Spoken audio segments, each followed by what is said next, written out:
The Hoosiers and the Boilermakers, a rivalry that spans generations.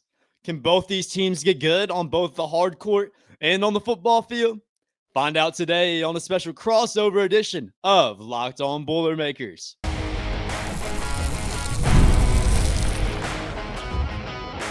You are Locked On Boilermakers, your daily podcast on the Purdue Boilermakers, part of the Locked On Podcast Network, your team every day. It's a Locked On crossover of Hoosiers and Boilermakers. Finally, we've got somebody on the Locked On Podcast Network covering the Purdue Boilermakers. I'm Jacob Goines of Locked On Hoosiers. He is Nick Arvin of Locked On Boilermakers. So much to get to on this show today. We're talking basketball a little bit later in this episode. Is it title or bust for Matt Painter at Purdue, plus a new head coach in Bloomington as well? We'll talk about 2025 expectations on the football field for two programs, Nick, that are just kind of in different spots. Purdue, unfortunately for you guys, one of the worst teams in college football a year ago. Indiana's coming off its best season in program history. But my man, welcome to the Locked On Podcast Network.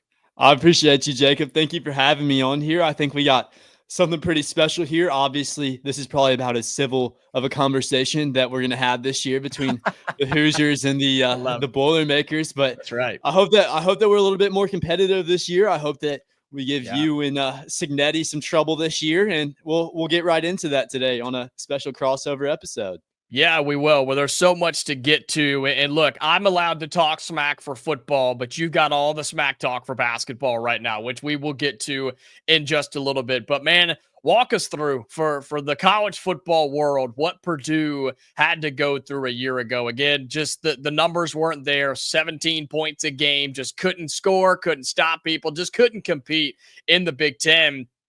And now you bring in a new head coach who we'll talk about momentarily. But, man, walk us through what the heck happened last year.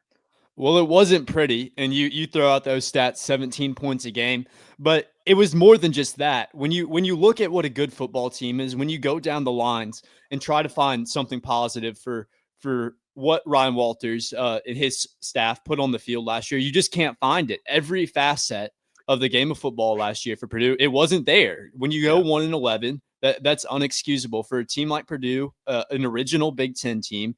It's not a team that is bad historically by any means. It's not a top Big Ten team like Penn State or Ohio State in terms of football, but Purdue needs to get back to being a competitive football team. They need to get back to playing competitive football, and that's just something that we didn't see last year. We didn't see under Ryan Walters, and that hiring of Barry Odom hopes to bring some of that competitive football back. So we're excited around Purdue. We're excited in West Lafayette, and we're hoping for some competitive football this year. Well, I've said a couple of times, and I've gotten some flack when I've said it, but in terms of rivalries, and then this one in particular, look, a lot of Hoosiers fans, they loved watching Purdue be bad last year. And for several years, Purdue fans probably loved when Indiana was bad. That's just kind of how the rivalry works. But I'm a believer, Nick, that rivalries are better when both teams are good. I don't enjoy watching Indiana just beat the brakes off of Purdue last year, or what we've seen in years past with Purdue doing the same thing to Indiana. I want both teams to be competitive. Now, not saying I want Purdue to win national championships or anything, but I do want Purdue to get back to relevancy and being that team that people are scared to play in the Big Ten. What does it take to get back to that across all accounts at Purdue football?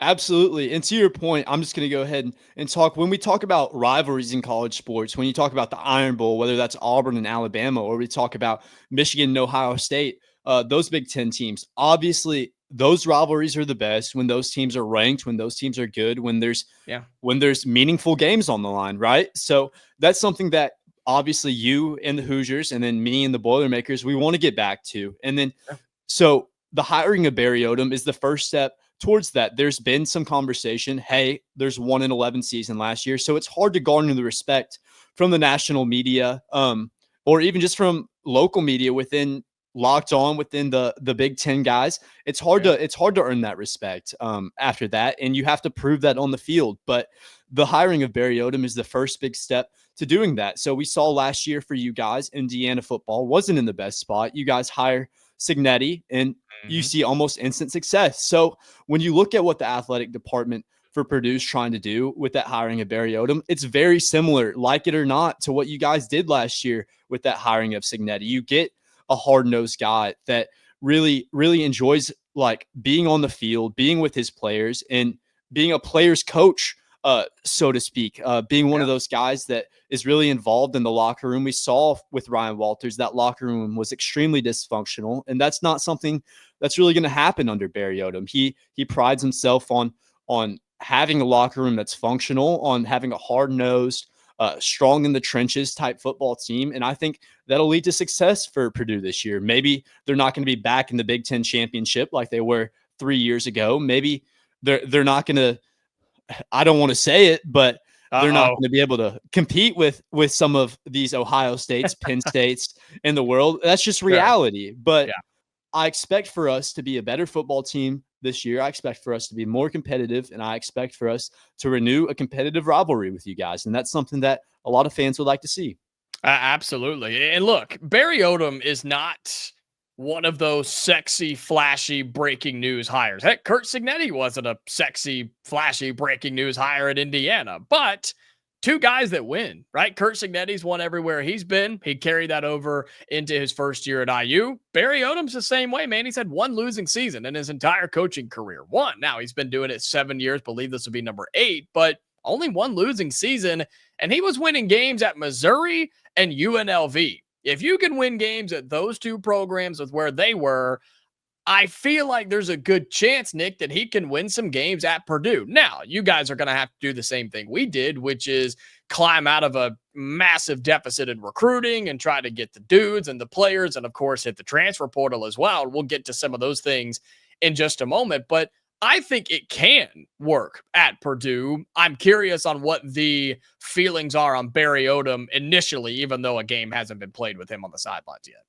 Absolutely. So I've been talking a lot, although we're in the first week of our show on Locked On Boilermakers. So everyone, if you're a Boilermakers fan, check that out. But I've been talking a little bit about how Barry Odom has kind of changed the culture in some of these programs, whether that's at Missouri, whether that's at UNLV. And some of the consensus around Purdue fans is, hey, he was able to do that in the Mountain West, but can he do that in the Big Ten? And while that is a fair question, he saw success in the SEC at Missouri in those first 2 years. Obviously, his final year at Missouri didn't go as planned, but he didn't do a bad job at Missouri by any means. He took a program that was not on a good trajectory at all, and he built it up to the point where we see Eli Drinkwitz over there now was able to take the reins. Obviously, there's some stuff in the middle there that wasn't great for Missouri, but that program's on the right tracks now, and Barry Odom should be credited with some of that, some of the success of that program now for really getting them back on the track that they were set to be on after joining the SEC. And then we see what he does at UNLV. That's a team that has never had success in football. They had never been to back-to-back bowl games. He takes them to 9 wins in 2023, takes them to 10 wins in 2024. He matches the franchise or team win total for UNLV, takes them to back-to-back bowl games for the first time in that school's history. That needs to be talked about. I mean, so what? We haven't seen him do it in the Big Ten yet, but he brings in a load of transfers. He does all the right things. He says all the right things. He's done a great job so far this offseason at Purdue. And just because we haven't seen the results on the field doesn't mean that some of these fans can discredit what he's going to be for Purdue or what he can do in the Big Ten. Well, there you go. There you go. Purdue fans, Nick's he's got you covered, man, in terms of his support for Barry Odom. And look, Purdue fans, like we've mentioned, they're trying to and probably hoping for something similar to what Curt Cignetti in Indiana did in year 1, which leads us into expectations for 2025. We'll talk about the schedules. We'll talk about the teams and those daunting expectations. That's coming up next here on a Locked On crossover of Hoosiers and Boilermakers. Today's episode of Locked On Hoosiers and Locked On Boilermakers is brought to you by FanDuel. Summer sports are in full swing, and whether you're all about baseball under the lights, golf on the green, or a high-stakes soccer game, FanDuel is the best way to make every game even more exciting. You're already following the action, right? So why not make it a little bit more thrilling? With FanDuel, you can get in on the game while your friends are getting sunburned at the beach. I use FanDuel almost every day. Right now, it's baseball. Nerfies have a stranglehold on me, and golf is getting into playoffs, I believe, this weekend. So FanDuel is the place you need to be. Again, if you're going to be watching the games or watching the tournament, you may as well be on FanDuel at the same time. If you're new to FanDuel, new customers can bet just $5 and get $150 in bonus bets if your first $5 bet wins. All right. So open the FanDuel app today or visit FanDuel.com right now to get started.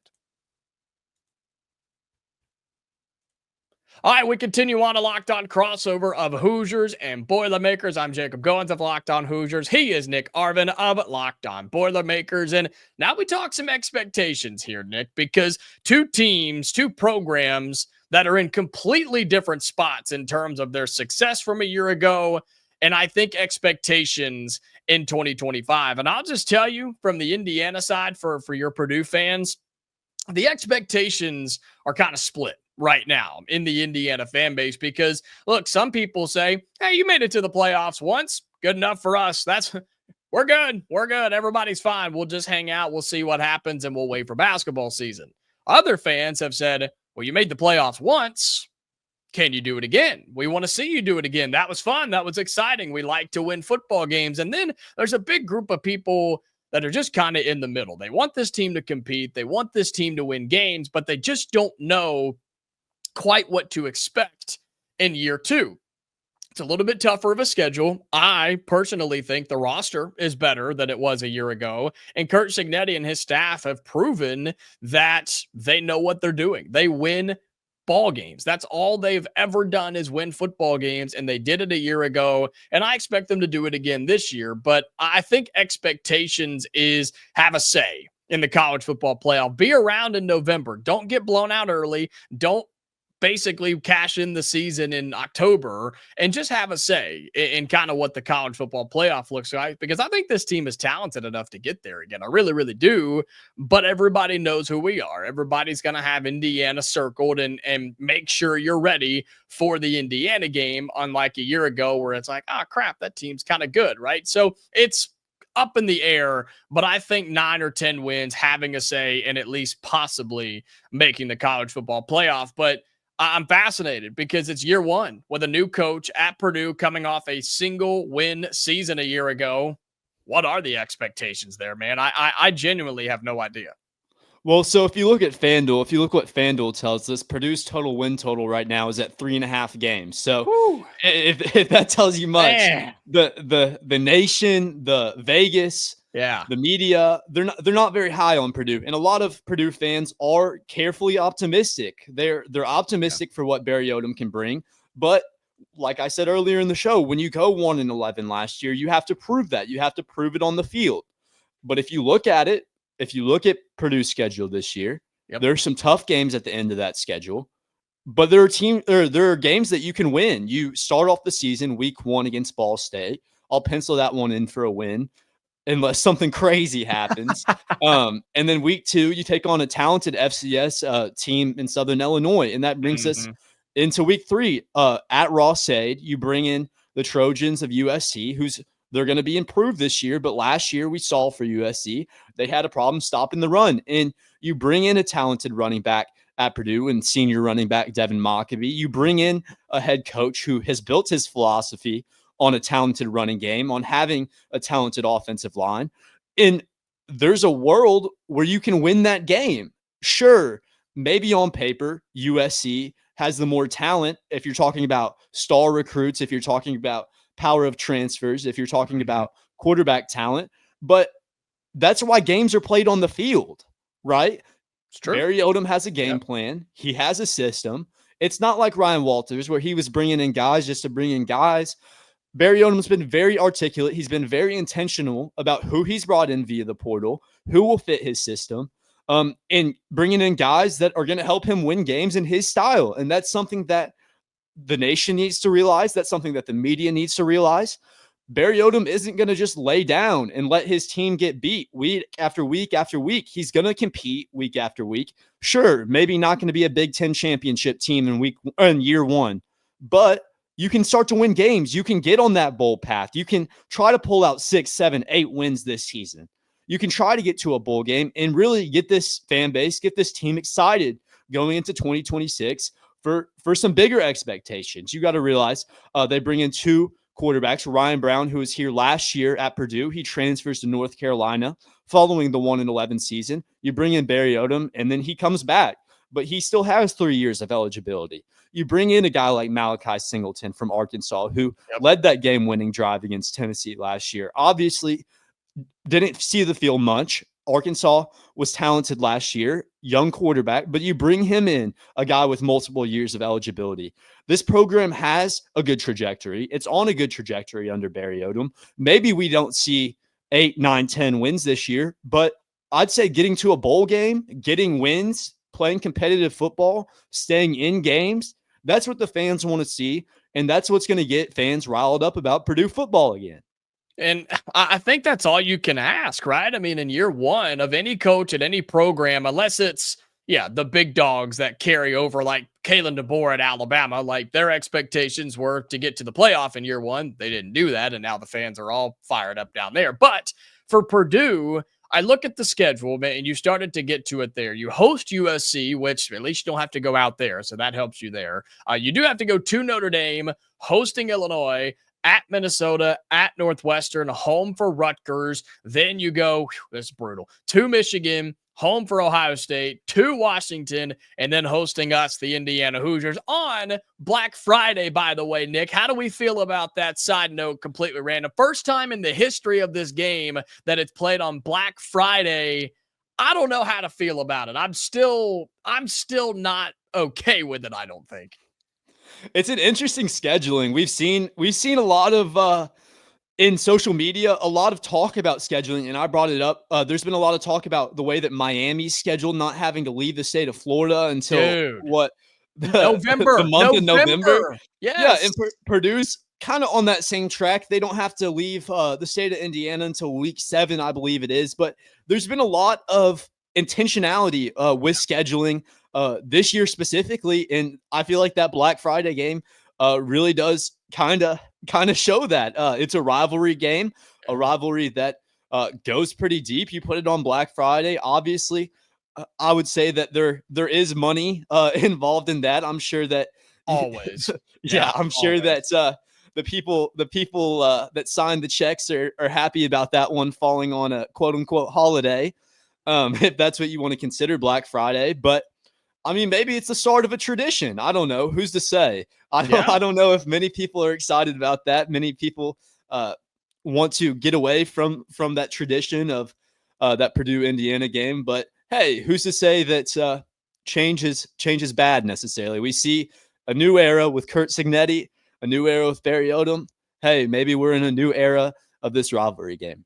Yeah, I mean, I think it'll be good for viewership and listenership and attention on this game, especially if Purdue can be decent this year. I mean, last year, unfortunately, you know this, covering the team like you do, that result was inevitable, man. That beat down was coming because Indiana was just clearly, they were just two separate teams at two separate points, and that game had been chalked up before it even came to fruition. I would love for this one. God, if Purdue can just survive, man, you guys have got to pick up some wins in there. But Indiana is not just going to ride off into another 10-win season. I mean, our schedule's much more difficult than it was a year ago. We have to go to Oregon, to Penn State, have to play Illinois in our Big Ten opener after playing 3 cupcake games to start the season. We got to go to Iowa. I mean, games that are not all that easy that the Hoosiers have to try and find a way to overcome. And I would love for this game to be Indiana trying to get a win to get to the college football playoff, avoiding a slip-up game. Maybe this is an opportunity for Barry Odom and Purdue to get a big win on the season if they hadn't had one already. But you talk about so many of those players and what to fully expect. I think a bowl game for you guys would be awesome. I think a bowl game for Purdue is a really good expectation. And then, like I said, I think 9 or 10 wins for Indiana and having some sort of a say in the college football playoff would be good for us here in Bloomington.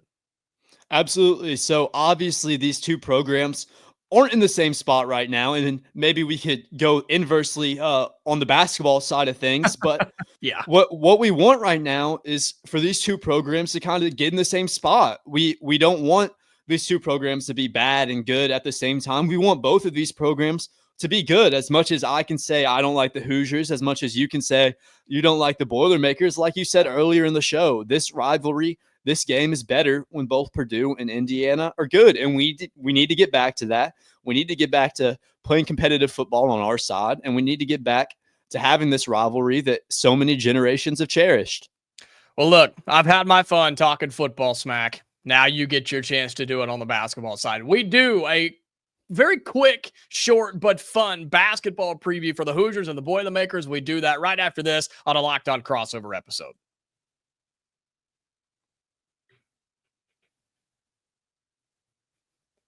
All right, Nick, take it away.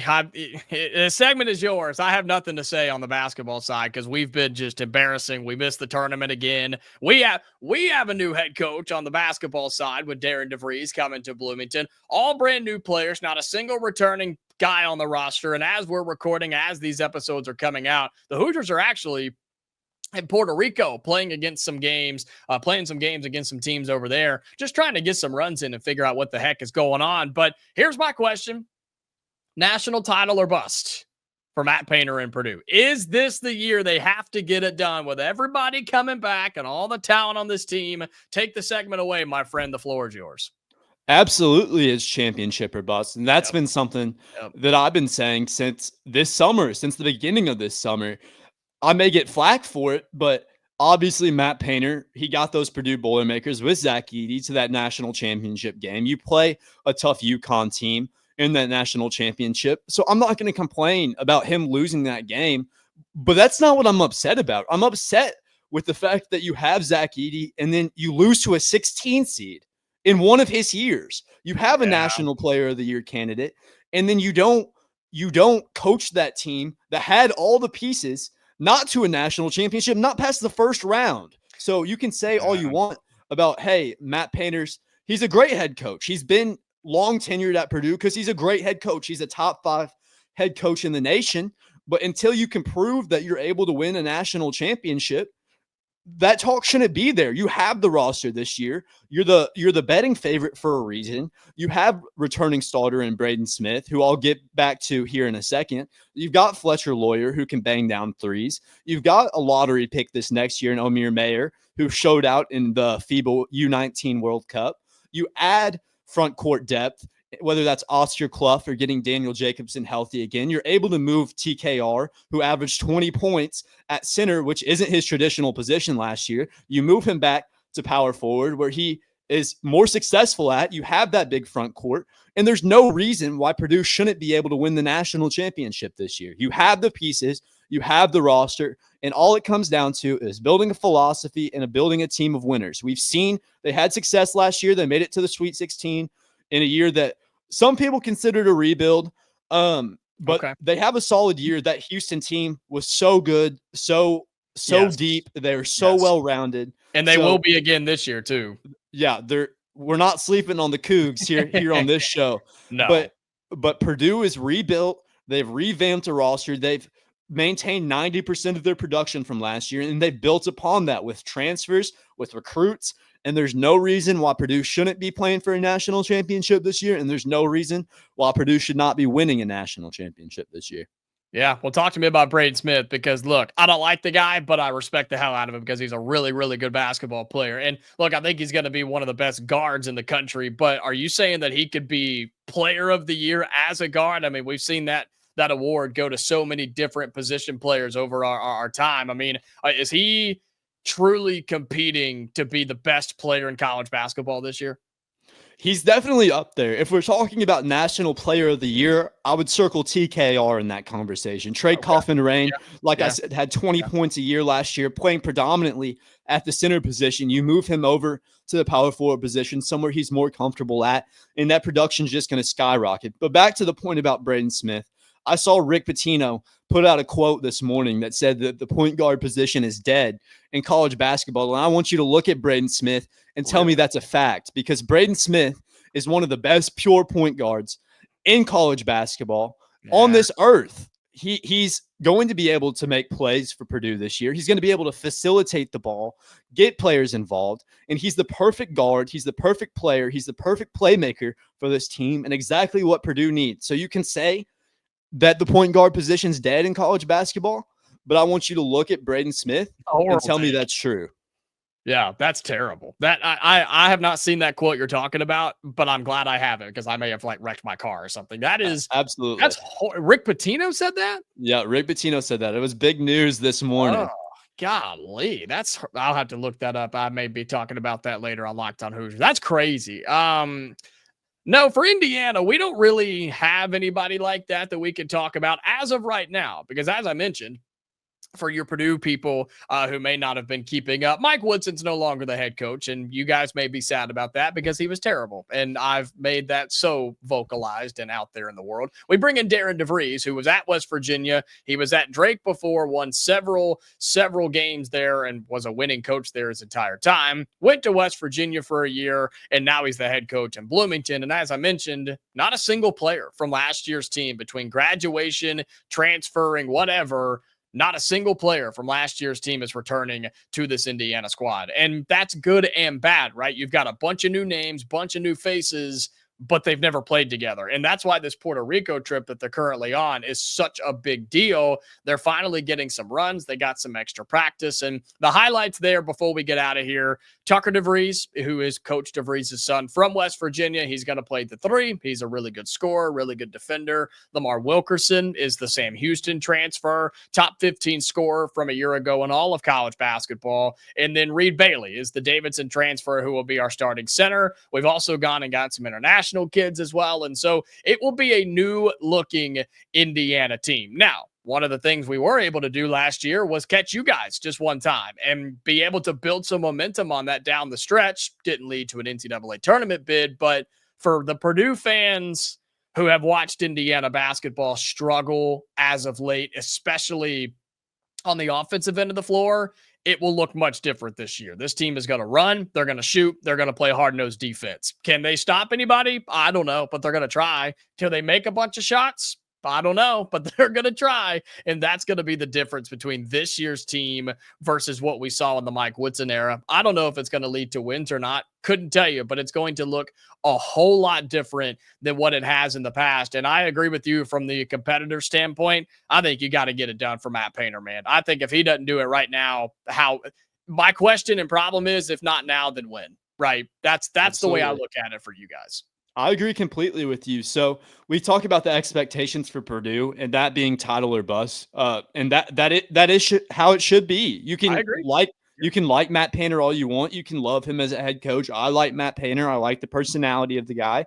I like who he is as a person. But until you win that national championship, you can't be in that conversation. You can't be in the conversation as one of the top coaches, no matter how much I or anyone in the fan base thinks it. So we talk about how that is the expectation for Purdue. But can you tell my fan base kind of what the expectations is for your Hoosiers coming up this year, missing the tournament? That's a team that historically, just like Purdue, great at basketball, an amazing basketball program, missing out on the tournament. That hurts. That sucks. So tell us a little bit about what you guys can expect, what you guys hope will happen for Indiana and that team this coming up this year. Well, that's it. I mean, you said it. It's making the NCAA tournament, getting back into these recruiting battles, which we have seen. We've seen head coach Darren DeVries get into a lot of these 2026 recruiting battles, which I know there's the narrative that the 26 class is weak compared to some of the others, and I see where it's coming from. But regardless, the Hoosiers are back in with so many of these kids and just basically restarting on the recruiting trail. So Already seen that, which is good. That's what I wanted to see. But yeah, on the floor, I think for Indiana, just make the tournament, man. Win some games you're not supposed to. Have some momentum. Just get to the tournament and make this an exciting team to cheer for. That's what we were lacking for so long, especially down the stretch of the Mike Woodson era. So Purdue's looking for a national title. The Hoosiers are looking to make the NCAA tournament. We're all one and the same, right? I don't know. Probably not. But man, I'm so pumped to have Nick Arvin of Locked On Boilermakers here on the network. My man, I appreciate you. You're going to do a fantastic job and can't wait for us to do many more crossovers here as well. And I'm Jacob Goines of Locked On Hoosiers. Make sure you subscribe to both of our channels on YouTube. Drop your thoughts down in the YouTube comments. Like the videos as well. Tells us that you like what we're doing over here. And if you're on your audio platforms, just make sure that you follow and subscribe there as well. We will do another one of these very soon. And until next time, Hoosiers and Boilermaker fans, stay safe, and we'll talk to you later.